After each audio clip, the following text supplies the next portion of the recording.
என்னெல்லாம் தோணுச்சுங்கிறது உங்ககிட்ட பகிர்ந்ததுக்கான பதிவு. நம்ம கொடியில மேலேயும் கீழே இருக்கிறது அடர் ரத்த சிவப்பு நிறம், அதாவது மெரூன் கலர். பொதுவாகவே சிவப்பு நிறம் புரட்சியின் குறியீடு. அந்த கேட்டகரியில வர மெரூன் கலர் எல்லாரோட கவனத்தையும் பளிச்சுன்னு ஈஸியா ஈர்க்கிற ஒரு நிறம். கட்டுப்பாட்டை குறிக்கிற கலர், பொறுப்புணர்வை சொல்ற கலர், சிந்தனை திறனை சொல்ற கலர், செயல் தீவிரத்தை சொல்ற கலர். அப்புறம் நம்ம கொடியோட நடுவில் இருக்கிறது மஞ்சள் நிறம்.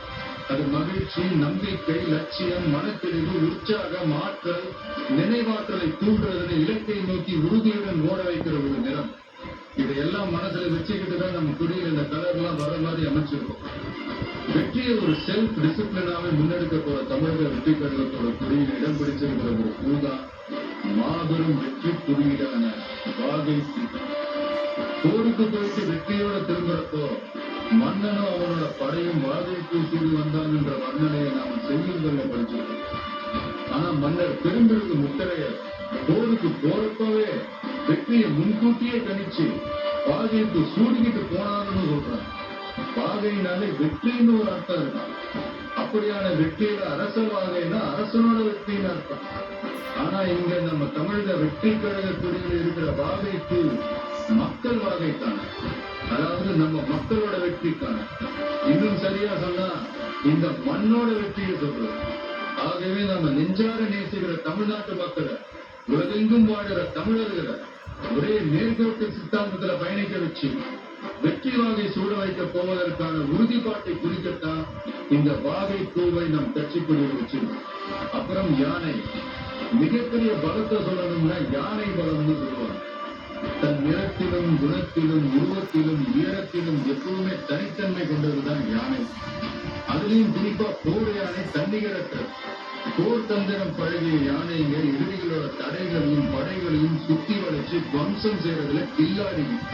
தன்னோட முன்னங்கால்களை தூக்கிக்கிட்டு தும்பிக்கையை மேல தூக்கி பேருக்கிட்டே ஓடி வந்து எதிரிகளை போர்க்களத்துல பீதி அடைய வச்சு பின்னங்கால் பிடரியில அடிக்க அலறிக்கிட்டே ஓட வைக்கும்.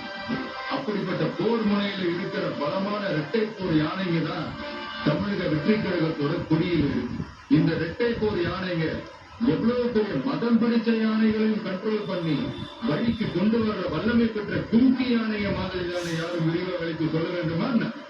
இந்த இரட்டை போர் யானைங்க எதை குறிக்குது, இது எதோட குறியீடு, இதோட கோடிங், டீகோடிங், மீனிங் எல்லாமே புரிய வேண்டியவங்களுக்கு ரொம்ப கரெக்டா தெளிவா புரியும்.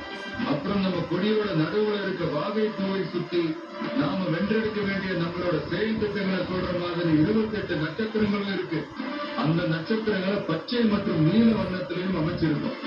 இது நாம கட்டமைக்க போற சமூக நல்லிணக்க அமைதி பூங்காவையும் குறிக்கும். ஆகவே தமிழ் மண்ணின் வெற்றி குறியீடாக மாறி பட்டொலி வீசி பறக்க போகும் நம் கழகத்தின் மணித்திருக்கொடியை தம் கரங்களிலும் மனதிலும் தமிழ்நாட்டில் இருக்க மக்கள் அனைவரும் இயங்க போவது நிச்சயம். பறக்கட்டும் தமிழக வெற்றி கழகத்தின் கொடி, திறக்கட்டும் புதிய திசைகள், சிறக்கட்டும் தமிழகம்.